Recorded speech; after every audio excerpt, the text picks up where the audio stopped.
Kung mabuti ang Diyos, bakit ganito ang buhay ko? Pain isn't God's design. Ang kasawiang palad, ang kasakitan, ay hindi po disenyo ng Diyos. Hindi po sa Diyos ito nagmula. It's the pull out of sin. God created a world suffering. God created the world without sorrow.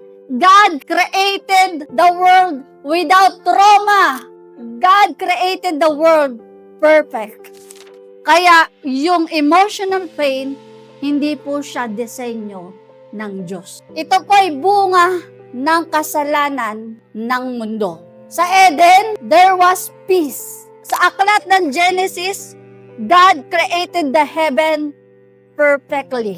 Pagdating sa Revelation, new heaven, new earth. Ano nangyari in between Genesis to Revelation? Sin. And not just personal sin. Systematic, generational, relational, brokenness. Sistema na. Generational curses.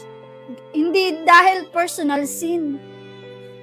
Nag-ugat yan nang magsimulang bumagsak sa pagkakasala ang tao dahil sa pagsuway sa utos ng Diyos. Kaya mapapakasyon ka, kung mabuti ang Diyos, bakit ganito ang buhay ko? Dahil sa kasalanan.